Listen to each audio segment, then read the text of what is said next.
Welcome to International Securities Exchange's podcast series. Facilitated by renowned educators, ISE podcasts are intended to teach beginning as well as seasoned investors the ins and outs of trading.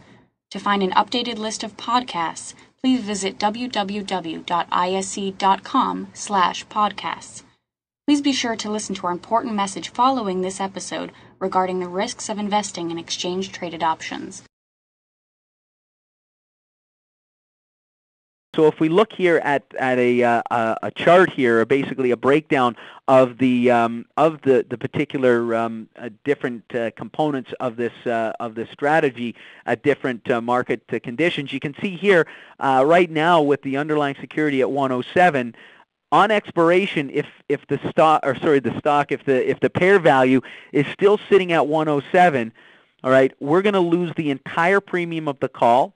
We're going to lose the entire premium of the put, which means that we're going to have a net loss of $3.40. So it's imperative that we understand when we're implementing this straddle that we need the underlying security to make a move, and that's why it's attractive when we have an outlook on the in this case the pair value where it's going to make a big move, but we look at the implied volatility and we can see that relative to where implied volatility is being, that it's somewhat cheap.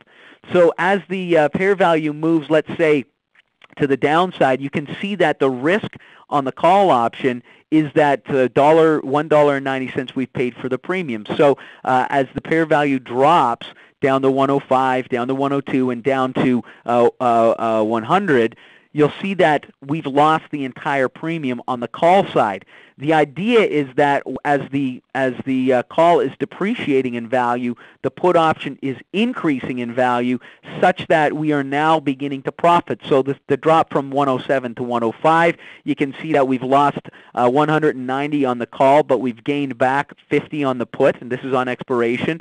So our net loss, in fact, because we didn't generate enough return on the put to compensate for that call option loss, is going to be down 140. But as the selling on the downside, as that move on the downside accelerates, you can see that the put value is now put value profits are now exceeding the call value losses, such that we're generating a return on our position. Now, conversely, if the pair value actually begins to increase in value, you can see that a move from 107 to 109.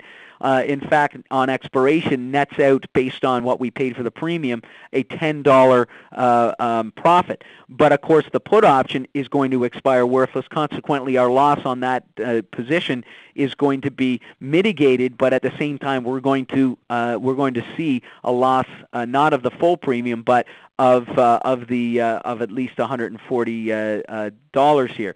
But as that pair value increases, you can see that our losses on the put premium is capped, and our call premium begins to increase in value. So the main objective here in participating using a straddle is that we believe that option premiums are priced reasonably based on implied volatility, and that there is a high probability that the underlying security is going to make a significant move in either one side or the other. And not only are we going to see an increase in premium based on that move in the underlying, but also in an increase in implied volatility as the market continues to move.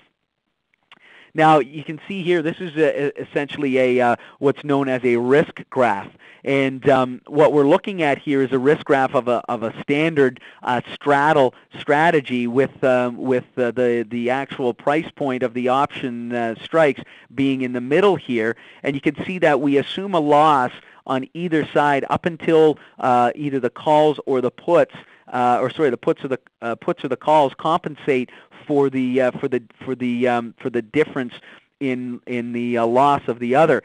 But as we begin to see the pair value move outside of that range, we can profit on in either direction. The maximum risk exposure is limited to the premiums that we've paid, and the maximum risk is if the underlying security has done nothing between now and the expiration date.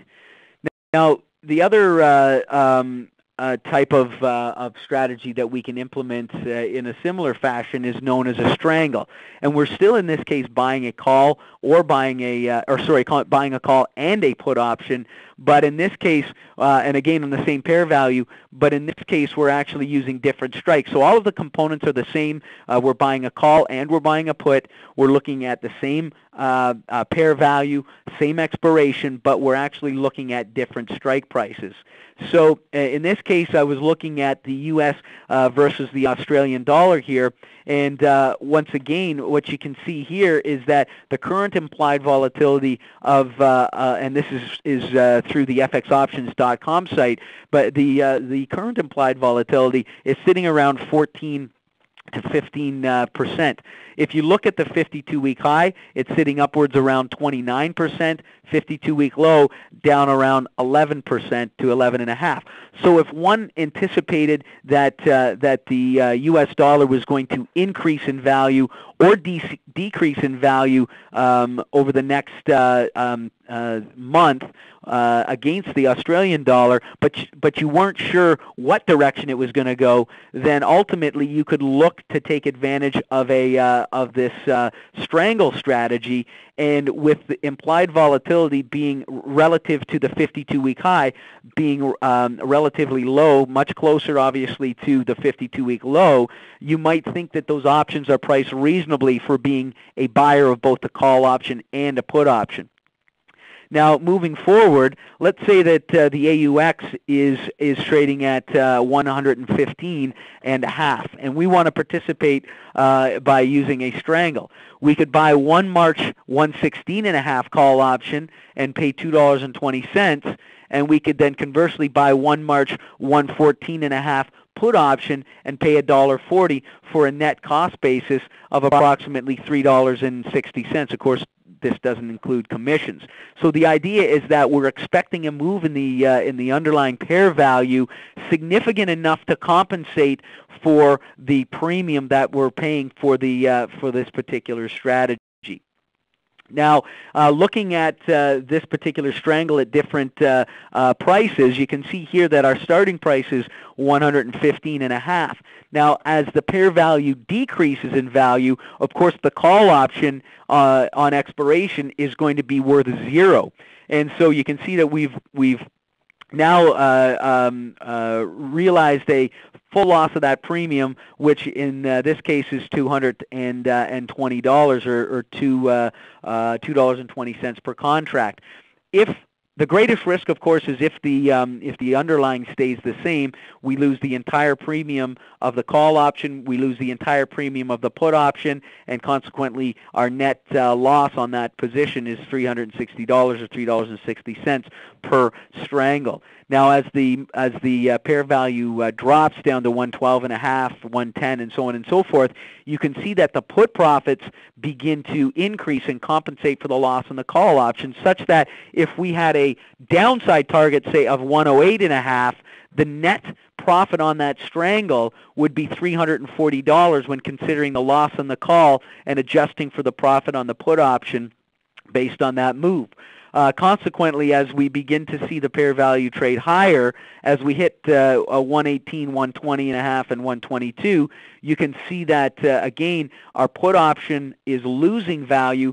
Our call option is gaining value, compensating for that loss, resulting in a net profit on the particular strategy itself. But again, it's very important to make sure that you understand the implications of this strategy. You really only want to apply this strategy when you believe there is going to be a significant move in the underlying security, sufficient enough to compensate for the premium that you've paid for the